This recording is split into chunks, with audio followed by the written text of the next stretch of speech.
各位线上的同修，大家晚安，大家好。我们今晚的读书会来到了第162讲啊。还记得3年前啊，我们直播点阅次数破30万的时候呢，有一位我们事业体的主管跟我说啊，将来你破200万的时候，我就送花给你。那时候呢，我是觉得这只是一句开玩笑的话啦，怎么可能突破200万呢？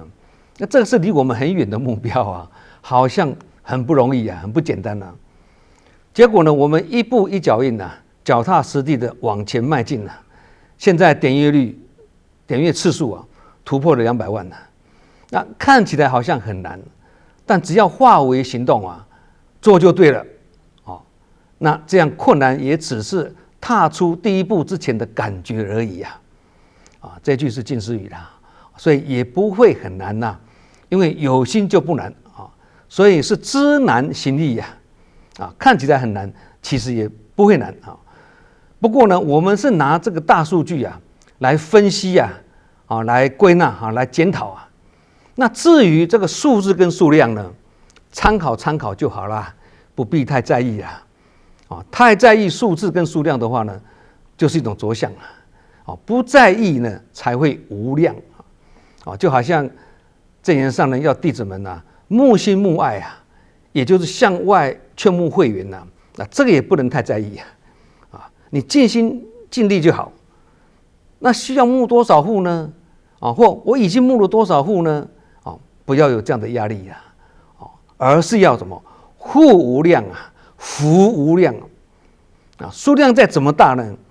都不会比无量来得大无量就是没有数字跟数量的执着这就是出世的精神那我们做志工就是要在人群中呢做人间事虽然是在做入世的工作了入世的事情了，但也是要秉持着出世的精神那有出世的精神呢，才不会落入俗世的事项跟烦恼那这个理念很重要。其实修行的理念就是不能着相，修行的目标是去我执灭我相这是每一位学佛的人都知道的基本道理那一个人如果常常在回忆过去我捐了多少钱我帮助了多少人我募了几个龙董我一共讲了几场的演讲等等这样就是一个修行的大忌就是着相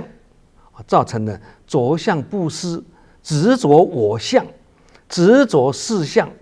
变成心境很容易跟外境呢牵扯不完，纠缠不已这样也是一种不清净那不清净的话，当然就难以清安嘛，难以喜悦。不过呢，有一个观点我们要理清楚就是缅怀过去不代表就是执着过去人们常讲检讨过去，砥砺将来这个是正向的行事态度跟着相是两码子事，不能混为一谈。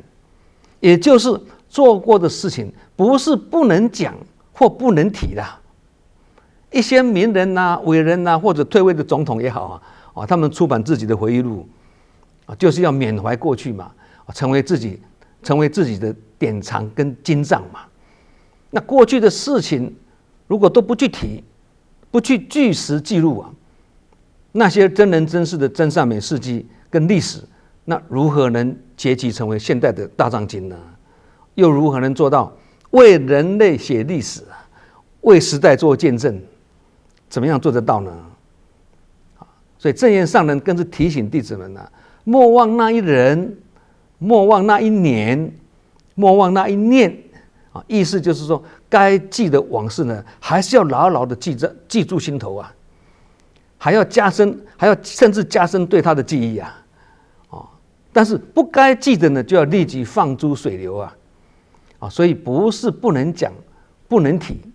要看我们所持的信念是什么该提的呢，提一下就好一直提就变成心很在意，而变成着相了这样就不好这个也是一种分寸的拿捏呢，跟智慧的取舍叫做大是大非易判断，模棱两可难取舍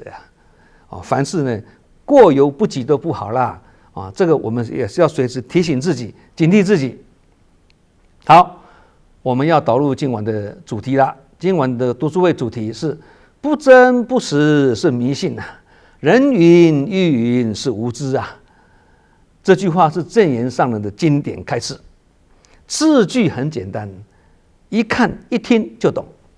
啊，是平凡浅淡之言呐，但是蕴藏的深邃的哲理呀，修行几十年可能都还做不到哦。所以说法、弘法、传法不一定要佛言佛语，简单一句话都做不到了，何况是要讲深奥的道理呢？对，那我自己本身是一个务实主义者啊，跟实践主义者啊，这是深受印顺导师跟证严上人的大乘思想所影响啊，所以对那些形式上啦或者不切实际的东西呢，很不对机啊。好话虽然要实际啦，但一定要活用。制度是死的，人是活的，要活用死的制度，才会是法妙，用法之妙啊。同理呀，政府有很好的政策要推动，也是要有具体的施行细则啊，才不会流于一般人所讲的口号治国啦。对，好的道理也不能只是朗朗上口而已啊，行动上还要做得到啊。好的道理如果只是朗朗上口，行动上做不到，那这样道理学得再多，懂得再多，也是枉然啦，嘛是无效啦。所以呢，有时候我参加开会那会议中大家会提出建议嘛，那我就比较会去注意把思维关注在这个建议具体可行的办法是什么。只有很好的建议，但讲不出很好的办法，可以实践的施行的办法这样呢，画饼充饥，华而不实，就不够务实了因为只是理论或思想呢，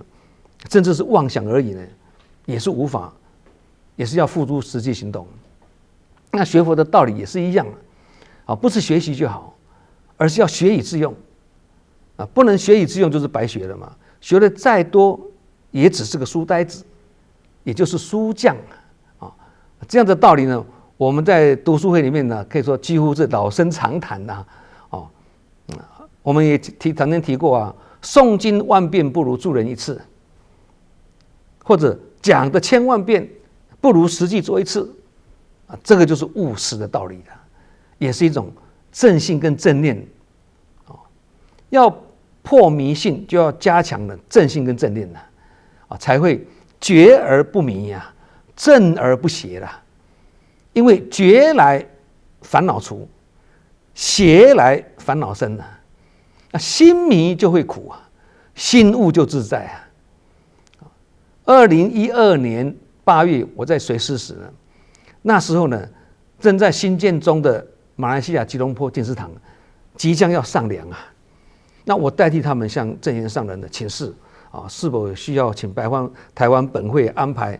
常住师父或者资深的委员呢去马来西亚呢共襄盛举并举行一个庄严的上梁仪式证严上人回答我上梁有什么仪式啦？时间到的时候，好好的把梁吊上去，用心的把它放好这样就是上梁仪式啦。并且说呢，不要太执着于形式。其实证严上人也曾经派人去某些国家呢参与当地的净思堂的上梁仪式那为何对马来西亚的请求跟另外一个国家的请求是南辕北辙的思维跟开示呢？那两个分会，一个可以，一个不可以，那实在是让人无法理解后来呢，在早课中呢听到证严上人的那种净思成语中的开示那才恍然大悟也才意会到，对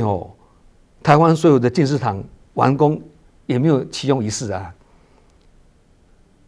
那启用仪式都不必了，那何况是上梁仪式呢？这个证明证严上人以实际行动呢，告诉弟子们，这个才是不重形式的务实精神后来没多久呢，也就是2013年元月花莲净思精舍的主堂建设完工那这个是深具历史意义哦。完工后的隔天呢，上人呢立即升座开示，也是没有刻意举行什么启用仪式啊。这个就是以身试教嘛，教我们什么？就是日日是好日啊，时时是好时，天天是春天，处处开莲花啦。心中有好山好水就是好风水啦，大家方便的时间就是好时辰啦。这样就是正心跟正念了。所以不只是正言上人了，所有的高僧大德在教化众生的时候呢，都是秉持一个原则就是因以真实法得度者，则以真实法而为说法；因以方便法而得度者，则以方便法而为说法。也就是呢，心中还割舍不下民间信仰的呢，就以方便法呢来善巧度化，祝福他，以上良仪式来安他的心呐。那心中能够舍方便取正直的，就以真实法实教其心呐，直指人心，不用拐弯抹角的啦。就是因材施教，观机逗教，也就是说，方便不离真实，真实不离方便呐。两者互相搭配呢，也是一种用法之妙啦。然而呢，同属民间信仰的这个烧金纸啦、杀生普渡啦，上人就是急切呼吁呢，会众们要人人戒除之啊！这个就要赶快做不能慢慢来啊！因为这个跟尊重生命、跟环保救地球呢息息相关那很多人过年过节都习惯烧金纸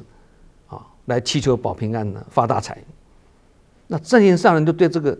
这样的现象呢直接开示说道：烧金纸如果可以保平安发大财那卖金纸的老板何必把金纸卖给别人呢？留着自己烧就好了。那些先进富有的国家，人家也是没有烧金纸，还不是那么富有所以有没有烧金纸跟保平安的发大财呢是没有关系的。烧了也是白烧了，不但浪费钱呢，也制造污染了不如将烧金纸的钱呢直接拿来呢去帮助别人，这样就是务实啦，也是正信的观念啦。那迷信的民间信仰流传几世代人们没有正知正见，而人云亦云宁可信其有啦，都是这样的心理嘛。那造成了历久弥坚又根深蒂固的不正之见呢，深植人心而难以动摇其实入佛门不代表就是正信的佛教徒有的是拜佛有的是信佛，有的是求佛那正信的佛教徒是什么？是学佛，学习宇宙大觉者的慈悲跟智慧，把悲智化为行动，并融入生活里面。有些人呢，面相不好就怪父母，命运不好就怪政府啦，从不认为是自己的观念跟习惯不好，或者是自己的努力不够所以命运不好呢，不是改风水或改名字，而是改观念跟改习气啦。所以观念很重要嘛，要改变几天就种植花草，要改变几年就种植树木，要改变一生呢就种植观念，培养观念的意识的。因为一念心转万境转甚至一念可以改变一生其实什么样的观念就造就什么样的命运嘛。命运没有什么好坏之分我们以前讲过嘛会有好坏之分，是因为自己的心在妄心分别，而我们学佛就是为了要去妄归真把妄心改善成为真心那做到呢就是什么？就是转迷成悟嘛，转世成智刚刚讲心中有好山好水就是好风水。那什么是好地理呢？大家都会常常看风水看地理对。那什么是好地理呢？起心动念合情合理就是好地理每天心宽念纯，没有胡思乱想，每天晚上都是平安夜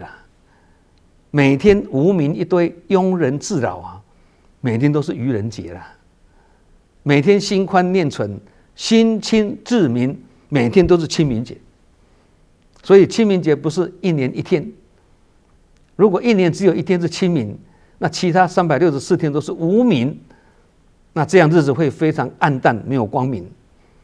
平安夜也不是一年一夜啦，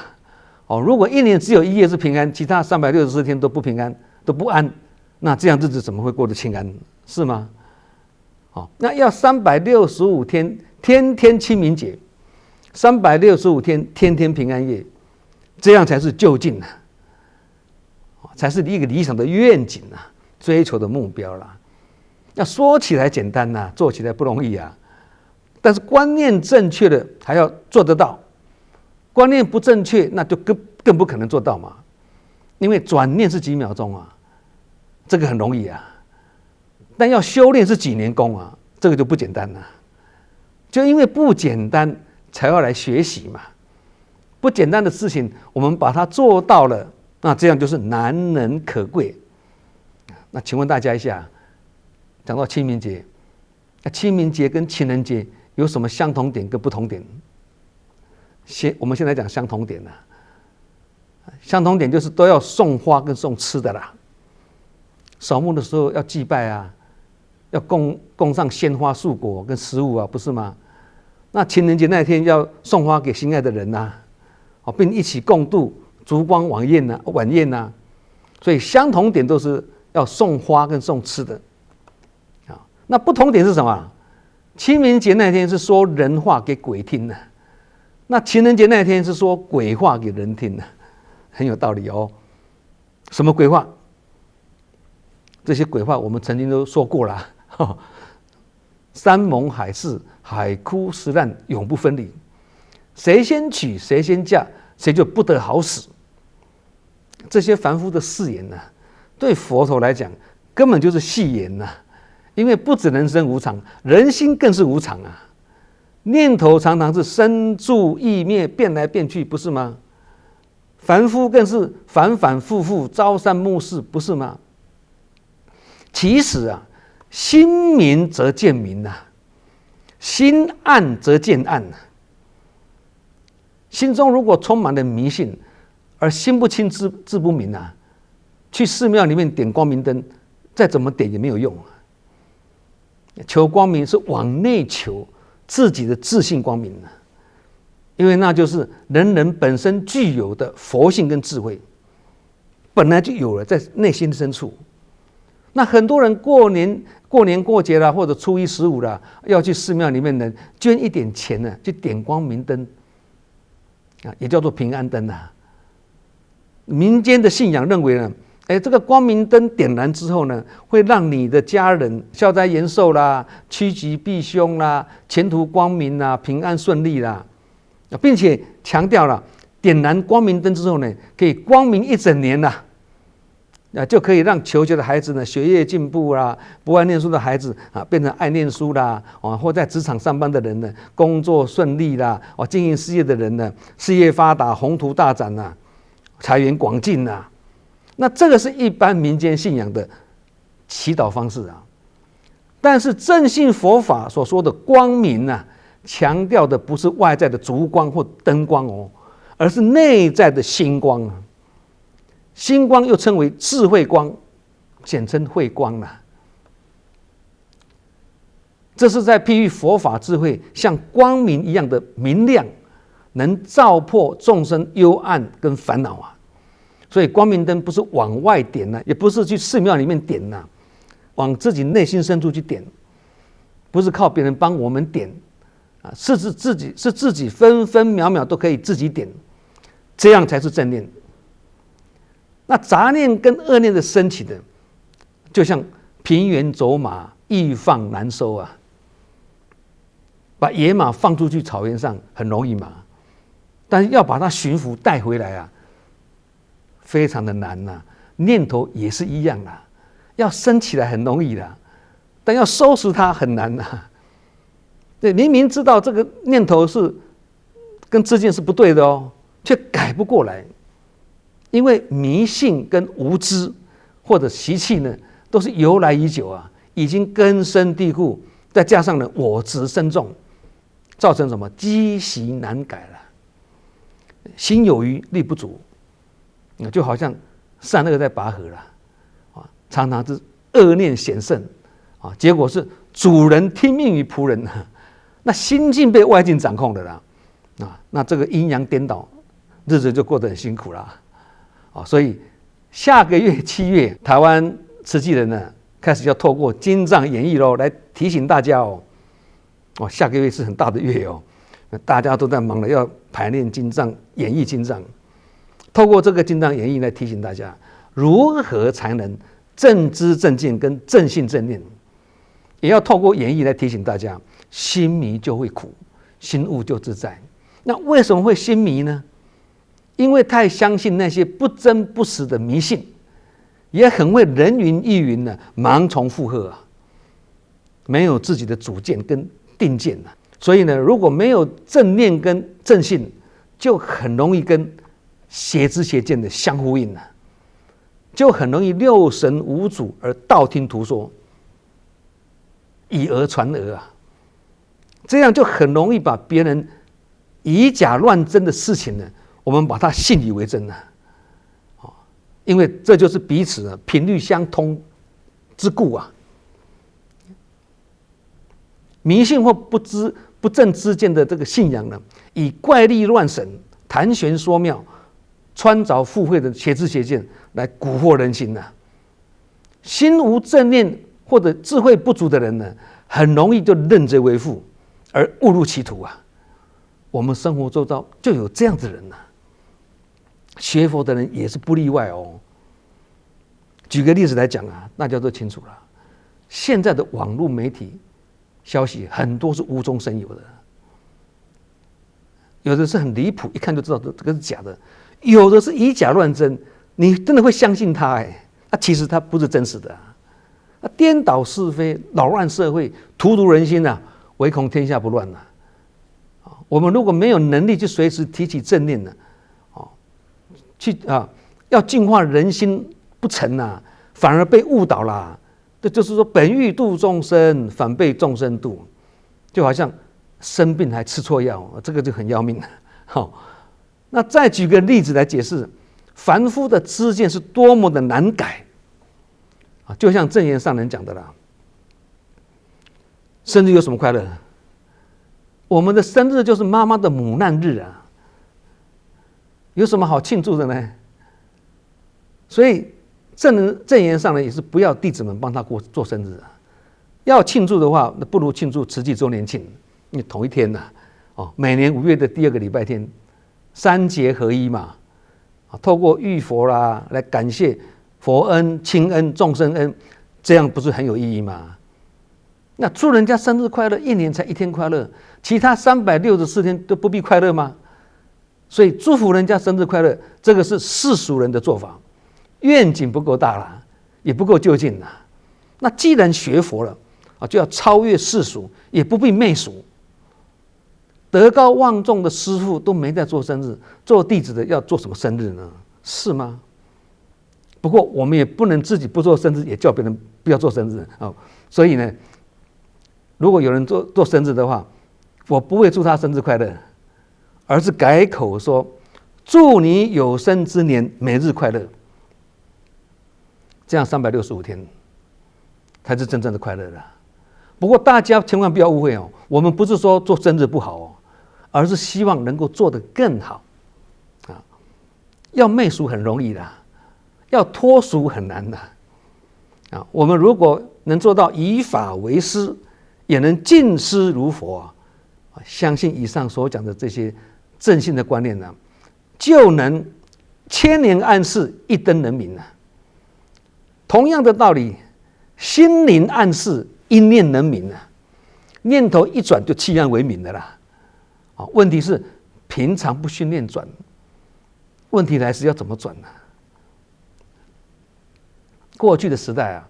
民智未开啦，民间信仰跟不正之见到处充斥，都是祖先流传下来的一些迷信然而佛法流传开始的1000年呢，还有正法注释叫做正法时期那正法时期呢，许多有心学佛修道者呢，能够亲近正法而纷纷解脱。现在虽然民智已开啊，但相对的也因为物质欲望呢跟功利主义的高涨，造成人心不古，世风衰败，道德微弱，笑贫不笑娼，就是这样子啊。而且呢，不真不实的邪说如恒河沙这么多了。因此，2500年前呢，佛陀已经预言了佛法流传的第5个500年，也就是现在我们所处的这个年代，叫做末法时期呀。那末法时期也叫做什么？坏劫时期了。所以我们现在是大山灾、小山灾很多嘛。那新冠疫情其实也算是天灾。但是这个天灾也是始于人祸啊！什么人祸？吃肉太多啊，杀业太重啊，这就是人祸啊。人祸还包括什么？人心纷乱啊，刚刚讲人心不古啊，是非混淆啊。然后呢，工业家呢开发地球啊，资源耗尽了啊，造成地球反扑而气候变迁嘛，灾难频传嘛，就是这样的道理啊。其实末法时期也叫做斗争时期的。彼此明争暗斗，争名夺利，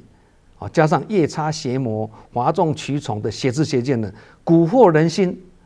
所以正信的大乘佛法，在这个时候要扮演浊世清流啊，实在是非常的辛苦啊，也很不容易啊。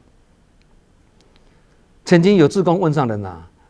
上人，现在社会乱象丛生啊，普世价值严重扭曲啊。加上网络资讯造成乱源呐，那慈济要扮演浊世清流，拼得过吗？上人回道：虽然会很辛苦，难道我们不想拼拼看吗？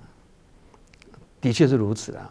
涓涓水流虽然是一点点呐，但有的话就有希望，没有的话就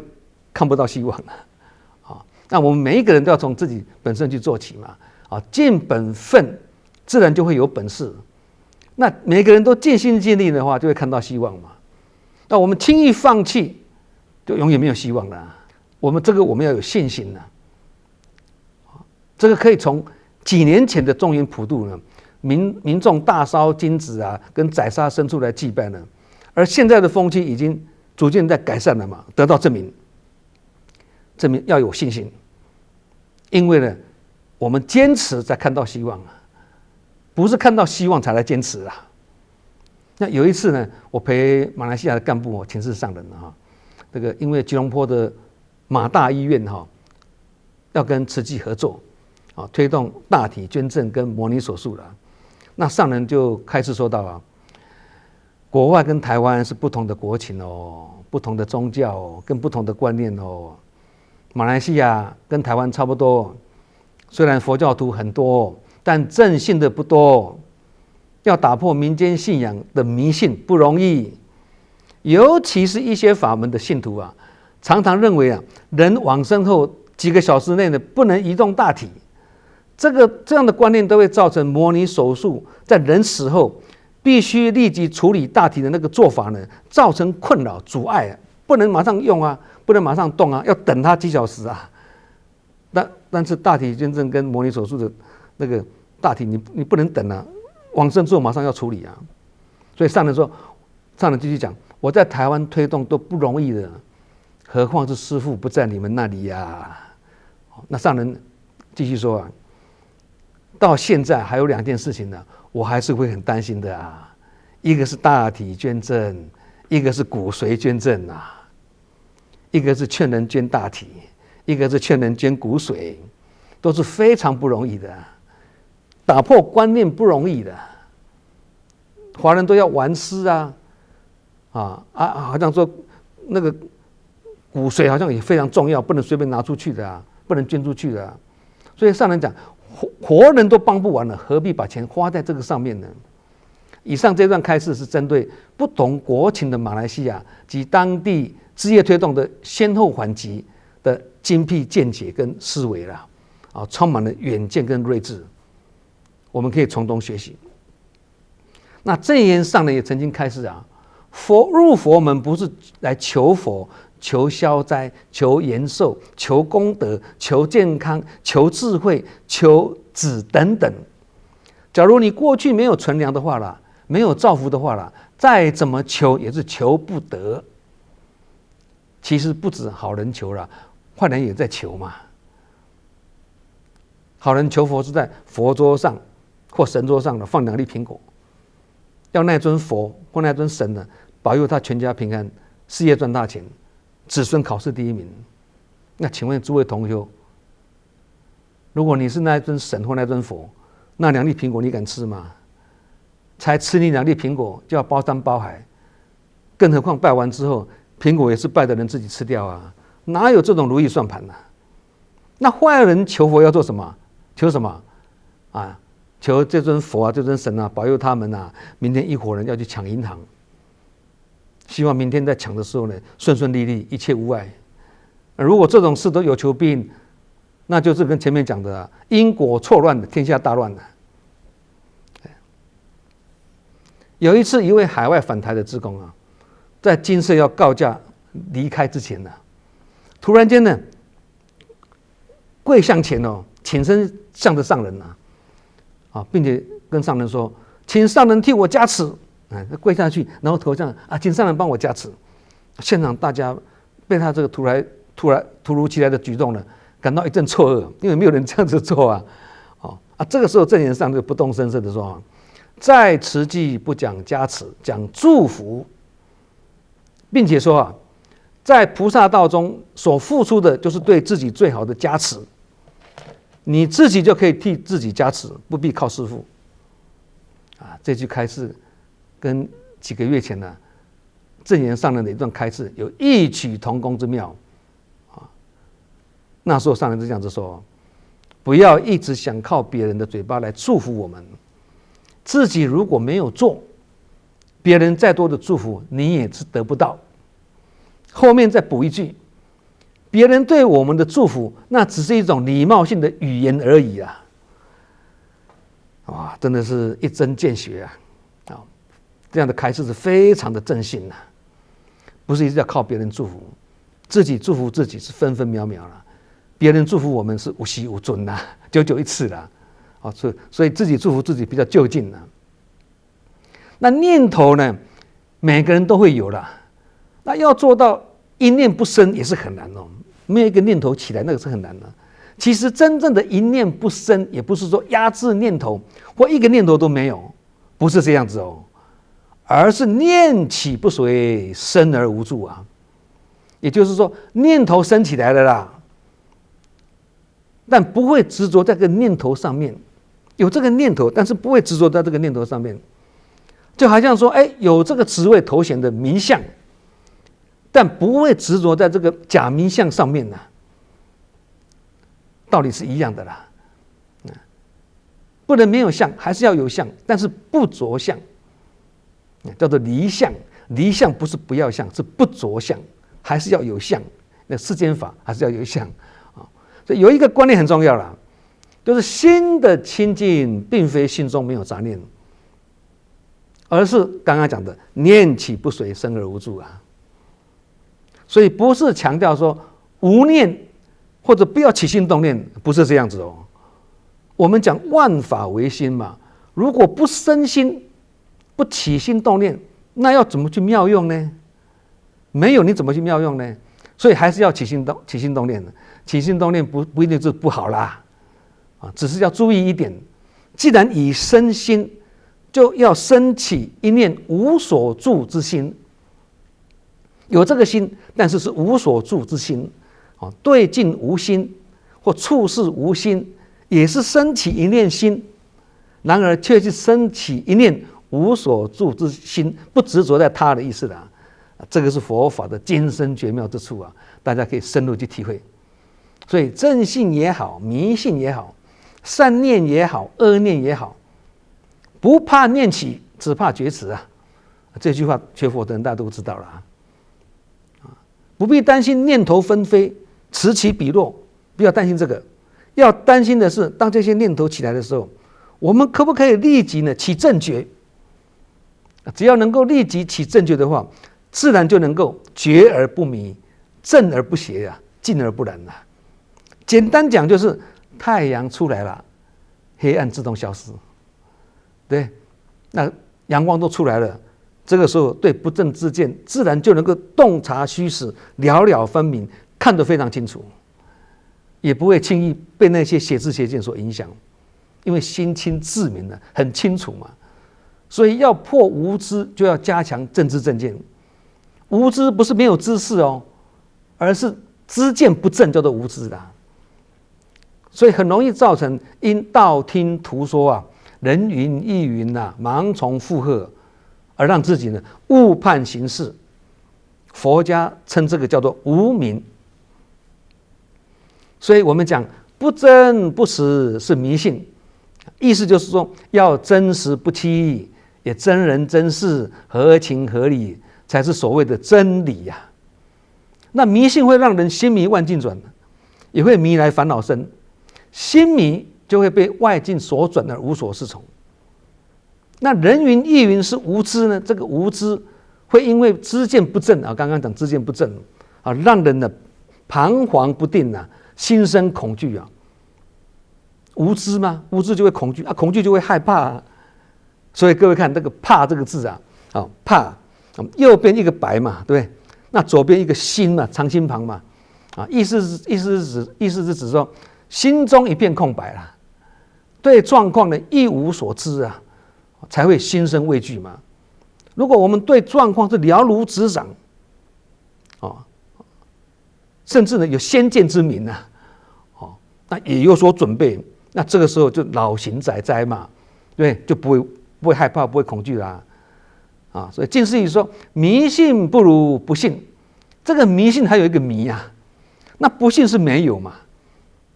不过没有迷信也不好，因为没有正信的宗教而偏不信，什么事情跟他讲都是偏不信。那甚至呢不信因果，那这个就很严重会认为会怎么严重？会认为说没有天堂啦，所以好事呢不必多做啦，做多了也不会上天堂啦。坏事呢，坏事可以多做因为做多了也不会下地狱，因为没有地狱啊。这样知见错乱，造成因果错乱，世界肯定大乱了。那迷信不如不信这句话后面还接一句叫做不信不如正信两个加起来才是整句啊。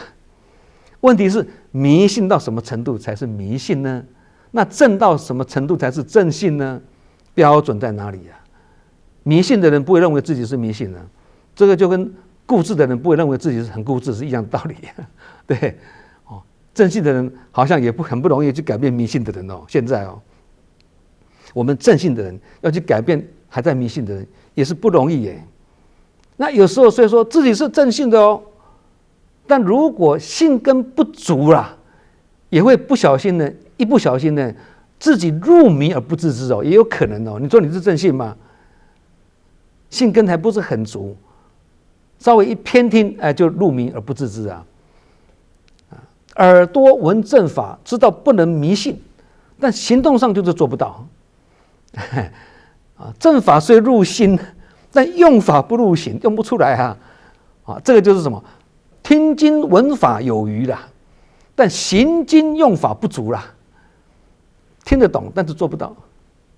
所以正信的佛教徒看起来是很多但是能够以行动去破迷的不多。那嘴巴讲正信的很容易，但要化行动，化为行动又是另外一回事啊。这个即使在学佛的团体里面也是屡见不鲜很值得我们警惕啊。所以学佛不是求佛或求菩萨，要求菩萨不如自己做菩萨，求佛也不如求自己，往内自求，求自信三宝，这样才是正信正念正知正见。所以经文讲信根不深，道心难坚，诸法不明，障道碍法，就是这个意思。念佛也是一样念佛念到珠子闪闪发光，但是自己的内心常常是暗淡无光这样念佛再久也找不到自己的心灵风光了。好，我们今天晚上的读书会，不真不实是迷信，人云亦云是无知，就讲到这里。感恩大家的聆听希望大家都能够法喜充满，福慧双修。我们下周同一时间再见，祝福大家。